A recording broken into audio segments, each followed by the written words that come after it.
Note ban ಬಳಿಕ ದೇಶದ 400 ಕಡೆ ಐಟಿ ದಾಳಿ ನಡೆಸಿದೆ. ಕರ್ನಾಟಕದಾದ್ಯಂತ 30 ಕಡೆ ದಾಳಿ ನಡೆಸಲಾಗಿದೆ. ಇದುವರೆಗೆ 30 ದೊಡ್ಡ ಮಟ್ಟದ ಕೇಸ್ಗಳನ್ನು ಸಿಬಿಐಗೆ ನೀಡಲಾಗಿದೆ. ಸಿಬಿಐಗೆ ನೀಡಿರುವ 30 ಕೇಸ್ಗಳಲ್ಲಿ 18 ಕೇಸ್ಗಳು ಬೆಂಗಳೂರಿನವು. ಇವುಗಳಲ್ಲಿ ಚಿಕ್ಕರಾಯಪ್ಪ, ಜಯಚಂದ್ರ ಮೇಲಿನ ಕೇಸ್ ದೊಡ್ಡವಾಗಿರತಕ್ಕಂಥದ್ದು.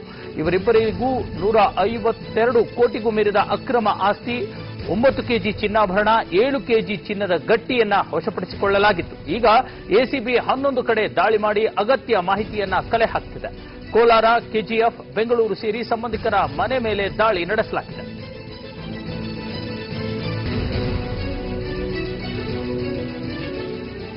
ನೋಟ್ ಬ್ಯಾನ್ ಬಳಿಕ ದೇಶದ 400 ಕಡೆ ಐಟಿ ದಾಳಿ ನಡೀತಾ ಇರತಕ್ಕಂಥದ್ದು. ಕರ್ನಾಟಕದಾದ್ಯಂತ 30 ಕಡೆ ಐಟಿ ದಾಳಿ ನಡೀತಿದೆ. ಇದುವರೆಗೆ 30 ದೊಡ್ಡ ಮಟ್ಟದ ಕೇಸ್ಗಳನ್ನು ಸಿಬಿಐಗೆ ವರ್ಗಾಯಿಸಲಾಗಿದೆ. ಸಿಬಿಐಗೆ ನೀಡಿರುವ 30 ಕೇಸ್ಗಳಲ್ಲಿ 18 ಕೇಸ್ ಬೆಂಗಳೂರಿನವು.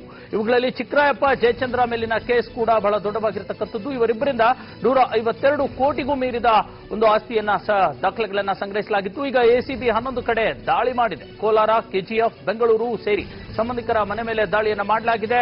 ಹಾಗಾಗಿ ಮತ್ತಷ್ಟು ಐಟಿ ಕಗ್ಗಂಟು ಮತ್ತು ಎಸಿಬಿ ಅಧಿಕಾರಿಗಳು ದಾಳಿ ನಡೆಸುವಂತಹ ಮತ್ತಷ್ಟು ಸಾಧ್ಯತೆಗಳು ಕೂಡ ಇವೆ.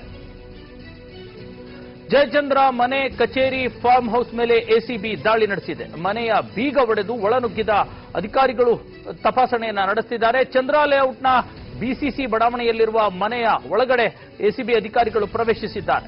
ವಿಜಯನಗರದ ಬಾಪೂಜಿ ಬಡಾವಣೆಯ ಮನೆಯ ಮೇಲೂ ಕೂಡ ದಾಳಿ ನಡೆದಿದೆ. 2 ಐಷಾರಾಮಿ ಬಂಗಲೆಗಳ ಕೆಳ ಮಹಡಿಯಲ್ಲಿ ಸೀಕ್ರೆಟ್ ರೂಮ್ ಇರತಕ್ಕಂಥದ್ದು. ಮನೆಯ ಕೆಳ ಮಹಡಿಯ ರೂಮ್ ಬೀಗ ಒಡೆದು ದಾಖಲೆಗಳ ಪರಿಶೀಲನೆಯನ್ನ ನಡೆಸಲಾಗ್ತಾ ಇದೆ. ಈಗಾಗಲೇ ಕೋಟ್ಯಾಂತರ ರೂಪಾಯಿ ಕ್ಯಾಶ್ನೊಂದಿಗೆ, ಅದರಲ್ಲೂ ಹೊಸ ನೋಟಿನ ಕ್ಯಾಶ್ನೊಂದಿಗೆ ಸಿಕ್ಕಿಬಿದ್ದಿರತಕ್ಕಂಥ ಜಯಚಂದ್ರ ರವರಿಗೆ ಸಂಬಂಧಪಟ್ಟ ಮನೆ, ಕಚೇರಿ, ಫಾರ್ಮ್ ಹೌಸ್ ಮೇಲೂ ಕೂಡ ದಾಳಿ ನಡೆಸಲಾಗ್ತಾ ಇದೆ. ಮನೆಯ ಬೀಗ ಒಡೆದು ಎಸಿಬಿ ಅಧಿಕಾರಿಗಳು ಒಳ ನುಗ್ತಿದ್ದಾರೆ. ಚಂದ್ರ ಲೇಔಟ್ನ ಬಿಸಿಸಿ ಬಡಾವಣೆಯಲ್ಲಿರ್ತಕ್ಕಂಥ ಮನೆಯ ಮೇಲೂ ಕೂಡ ದಾಳಿ ನಡೆದಿರತಕ್ಕಂಥದ್ದು. ವಿಜಯನಗರದ ಬಾಪೂಜಿ ಬಡಾವಣೆಯ ಮನೆಯ ಮೇಲೂ ದಾಳಿ ನಡೆದಿದೆ. 2 ಐಷಾರಾಮಿ ಬಂಗಲೆಗಳ ಕೆಳ ಮಹಡಿಯಲ್ಲಿ ಸೀಕ್ರೆಟ್ ರೂಮ್ ಇರತಕ್ಕಂಥದ್ದು. ಮನೆಯ ಕೆಳ ಮಹಡಿಯ ರೂಮ್ ಬೀಗವನ್ನು ಒಡೆದು ದಾಖಲೆಗಳ ಪರಿಶೀಲನೆ ನಡೆಸಲಾಗ್ತಾ ಇದೆ. ಹಾಗಾಗಿ ಜಯಚಂದ್ರ ಮತ್ತು ಚಿಕ್ಕರಾಯಪ್ಪನವರಿಗೆ ಮತ್ತಷ್ಟು ಕಾನೂನು ಕಗ್ಗಂಟು ಎದುರಾಗುವ ಸಾಧ್ಯತೆಗಳಿದೆ. ಮನೆಯ ಬೀಗ ಒಡೆದು ಅವರ ಮನೆ, ಫಾರ್ಮ್ ಹೌಸ್ ಮತ್ತು ಕಚೇರಿಗಳನ್ನ ಪರಿಶೀಲನೆ ನಡೆಸಲಾಗ್ತಾ ಇದೆ.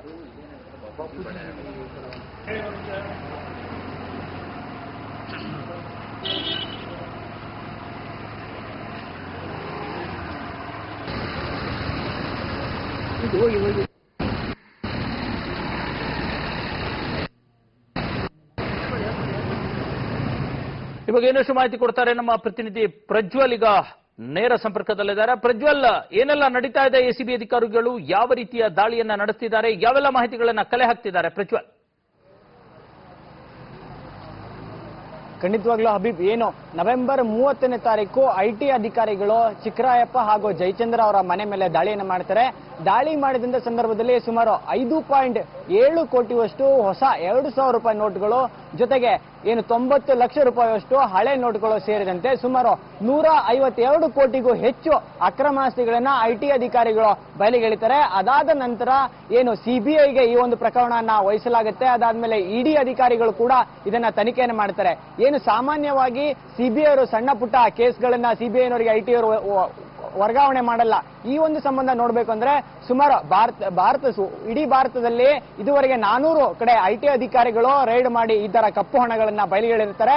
ಈ ಒಂದು ಹಿನ್ನೆಲೆಯಲ್ಲಿ ಬೆಂಗಳೂರಿನಲ್ಲಿ 30 ಕಡೆ ಐಟಿ ಅಧಿಕಾರಿಗಳು ದಾಳಿ ಮಾಡ್ತಾರೆ. ಅಂದ್ರೆ ಏನು ಈಗಾಗಲೇ ಐಟಿ ಅಧಿಕಾರಿಗಳಿಂದ ಸಿಬಿಐ ಅವರಿಗೆ ಸುಮಾರು ಕೇವಲ 30 ಪ್ರಕರಣಗಳು, ಅಂದ್ರೆ ದೊಡ್ಡ ಮಟ್ಟದ ಕುಳಗಳನ್ನ ಹಿಡಿದಿರುವಂತಹ ಕೇವಲ 30 ಪ್ರಕರಣಗಳನ್ನ ಮಾತ್ರವೇ ಏನು ಐಟಿ ಅಧಿಕಾರಿಗಳು ಸಿಬಿಐ ಅವರಿಗೆ ವರ್ಗಾವಣೆ ಮಾಡ್ತಾರೆ. ಈ ಒಂದು 30 ಪ್ರಕರಣಗಳ ಪೈಕಿ 18 ಪ್ರಕರಣಗಳು ಬೆಂಗಳೂರಿನವೇ ಅನ್ನೋದು ವಿಶೇಷ. ಅಂದ್ರೆ ದೇಶದಲ್ಲೇ ಅತಿ ಹೆಚ್ಚು ದೊಡ್ಡ ಕಪ್ಪು ಕುಳಗಳು ಇರುವಂತದ್ದು ಬೆಂಗಳೂರಲ್ಲಿ ಅನ್ನೋ ಮಾತುಗಳು ಈಗ ಎಷ್ಟೋ ಹೇಳಿಕೆ ಬಂದಿದ್ವು, ಅವು ಪುಷ್ಟೀಕರಣ ಇದು ಒಂದು ಪ್ರಕರಣ ಕೊಟ್ಟಿದೆ ಅಂತ ಹೇಳ್ಬೋದು. ಅದೇ ರೀತಿಯಾಗಿ ಜಯಚಂದ್ರ ಹಾಗೂ ಚಿಕ್ಕರಾಯಪ್ಪ ಇವರಿಬ್ರು ಪ್ರಮುಖ ಏನು ಕಪ್ಪು ಕುಳಗಳಾಗಿರುವಂತದ್ದು. ಈಗಾಗಲೇ ಅವರ ಮನೆಯಲ್ಲಿ 150 ಕೋಟಿಗೂ ಹೆಚ್ಚು ಅಕ್ರಮ ಆಸ್ತಿ ಹಾಗೂ 9 ಕೆಜಿ ಚಿನ್ನಾಭರಣ, 7 ಕೆಜಿ ಚಿನ್ನದ ಗಟ್ಟಿ, 5.7 ಕೋಟಿ ಹೊಸ ಗರಿಗರಿ ನೋಟು, 90 ಲಕ್ಷ ಹಳೆ ನೋಟುಗಳನ್ನ ದೊರೆತಿರುವಂತದ್ದು. ಈ ಒಂದು ಹಿನ್ನೆಲೆಯಲ್ಲಿ ಇಷ್ಟು ದಿನ ಮೌನವಾಗಿದ್ದಂತ ಎಸಿಬಿ ಸ್ವಯಂ ಪ್ರೇರಿತವಾಗಿ ಹಾಗೂ ಒಬ್ಬ ಏನು ಕಾರ್ಯಕರ್ತ, ಆರ್ಟಿಐ ಕಾರ್ಯಕರ್ತ ನೀಡಿರುವಂತಹ ದೂರುಗಳನ್ನ ಆಧರಿಸಿ ಏನು ಸ್ವಇಚ್ಛೆಯಿಂದ 1988ರ ಅಡಿಯಲ್ಲಿ ಐಪಿಸಿ ಏನು ಭ್ರಷ್ಟಾಚಾರ ತಡೆ ಕಾಯ್ದೆ ತಡೆ ಕಾಯ್ದೆ 1988ರ ಅಡಿಯಲ್ಲಿ ಈಗ ಪ್ರಕರಣವನ್ನು ದಾಖಲಿಸಿಕೊಂಡು ಏನು ಬೆಂಗಳೂರು ಹಾಗೂ ಸುತ್ತಮುತ್ತ ಕೋಲಾರ, ಕೆಜಿಎಫ್ ಸೇರಿದಂತೆ 11 ಕಡೆ ಏಕಕಾಲದಲ್ಲಿ ದಾಳಿಯನ್ನ ನಡೆಸಿದ್ದಾರೆ ಎಸಿಬಿ ಅಧಿಕಾರಿಗಳು. ಬೆಂಗಳೂರಿನ ಚಂದ್ರ ಲೇಔಟ್ ಹಾಗೂ ಸಂಜಯ್ ನಗರದ ಡಾಲರ್ಸ್ ಕಾಲೋನಿಯಲ್ಲಿರುವ ಚಿಕ್ಕರಾಯಪ್ಪ ಮನೆ ಜೊತೆಗೆ ಬೆಮಲ್ ಅಪಾರ್ಟ್ಮೆಂಟ್ ನಲ್ಲಿರುವ 4 ಫ್ಲಾಟ್ಗಳು ಸೇರಿದಂತೆ ವಿಜಯನಗರದ ಬಾಪೂಜಿ ಬಡಾವಣೆ ಜೊತೆಗೆ ಏನು ಈಗ ನಾವು ಇರ್ತಕ್ಕಂಥ ಚಂದ್ರ ಲೇಔಟಿನ ಒಂದು ಮನೆ ಕೂಡ ಈಗ ಎಸಿಬಿ ಅಧಿಕಾರಿಗಳು ದಾಳಿ ನಡೆಸಿರುವಂತದ್ದು.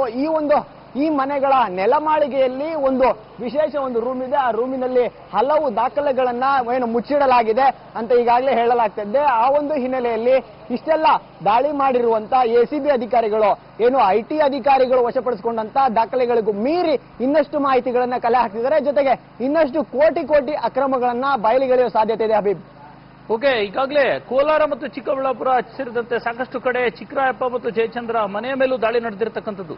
ಈಗ ಚಂದ್ರ ಲೇಔಟ್ನ ಮನೆಯಲ್ಲಿ ಏನಾದರೂ ಮಹತ್ತರವಾದ ದಾಖಲೆಗಳು ಸಿಕ್ಕಿದವ ಪ್ರಜ್ವಲ್?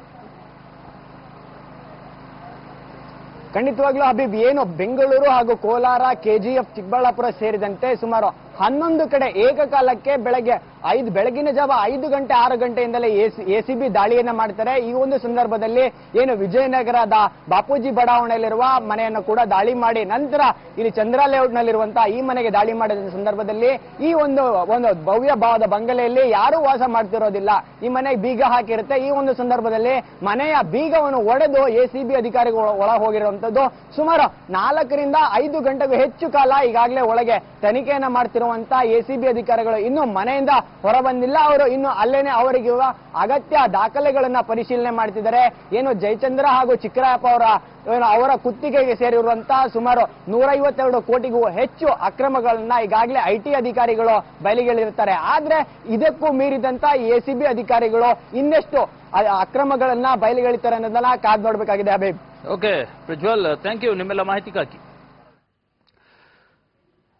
ನೋಟ್ ಬ್ಯಾನ್ ಬಳಿಕ ಚಿಕ್ಕರಾಯಪ್ಪ ಮತ್ತು ಜಯಚಂದ್ರ ಅವರ ಮನೆ ಮೇಲೆ ದಾಳಿ ಮಾಡಿ ಕೋಟ್ಯಾಂತರ ರೂಪಾಯಿ ಹಣವನ್ನು ವಶಪಡಿಸಿಕೊಂಡಿತ್ತು ಐಟಿ ಅಧಿಕಾರಿಗಳು, ಎಸಿಬಿ ಅಧಿಕಾರಿಗಳು. ಈಗಾಗಲೇ ಕೆಜಿಗಟ್ಟಲೆ ಚಿನ್ನ ಮತ್ತು ಬೆಳ್ಳಿಯನ್ನು ಕೂಡ ವಶಪಡಿಸಿಕೊಳ್ಳಲಾಗಿತ್ತು. ಈಗ ಇವರಿಗೆ ಸೇರಿರ್ತಕ್ಕಂಥ ಚಂದ್ರ ಲೇಔಟ್ನ ಮನೆಯ ಮೇಲೆ ಈಗ ದಾಳಿ ಮಾಡಿರ್ತಕ್ಕಂಥದ್ದು. ಅಲ್ಲಿ ನೆಲಮಾಳಿಗೆಯಲ್ಲಿರ್ತಕ್ಕಂಥ ಒಂದು ರೂಮ್ನಲ್ಲೂ ಕೂಡ ಅಗತ್ಯ ಅಕ್ರಮ ದಾಖಲಾತಿಗಳು ಇರಬಹುದು ಅನ್ನುವಂಥ ನಿಟ್ಟಿನಲ್ಲಿ ಈಗ ರೂಮ್ ಅನ್ನು ಒಡಿತಾ ಇರತಕ್ಕಂಥ ದೃಶ್ಯಗಳನ್ನ ನಾವು ನಿಮಗೆ ತೋರಿಸ್ತಾ ಇದ್ದೀವಿ. ಎಸಿಬಿ ಅಧಿಕಾರಿಗಳು ರೂಮ್ ಒಡೆದು ಮತ್ತು ಮನೆಗೂ ಕೂಡ ಬೀಗ ಹಾಕಲಾಗಿತ್ತು. ಆ ಮನೆಯನ್ನು ಒಡೆದು ಬೀಗ ಬಾಗಿಲನ್ನ ಒಡೆದು ಎಲ್ಲ ಸರ್ಚ್ ಮಾಡುವಂತಹ ಕ್ರಮಕ್ಕೆ ಮುಂದಾಗಿರ್ತಕ್ಕಂಥದ್ದು ಸಾಕಷ್ಟು ಕುತೂಹಲ ಮೂಡಿಸ್ತಾ ಇದೆ. ಈಗಾಗಲೇ ಏನ್ ಸಿಕ್ಕಿ ಬಿದ್ದಿದ್ದಾರೆ ಇದಷ್ಟೇ ಅಲ್ಲ, ಇದು ಬಿಟ್ಟು ಇನ್ನು ಸಾಕಷ್ಟು ಅಕ್ರಮ ಸಂಪತ್ತನ್ನ ಅವರು ಕೂಡಿಟ್ಟಿದ್ದಾರೆ ಅನ್ನುವಂಥ ಮಾಹಿತಿ ಕೂಡ ಎಸಿಬಿ ಅಧಿಕಾರಿಗಳಿಗೆ ಮತ್ತು ಐಟಿ ಅಧಿಕಾರಿಗಳಿಗೆ ಇರತಕ್ಕಂಥದ್ದು. ಹಾಗಾಗಿ ಬೇರೆ ಬೇರೆ ಕಡೆ ಏಕಕಾಲದಲ್ಲಿ ದಾಳಿಯನ್ನ ನಡೆಸಲಾಗಿದೆ.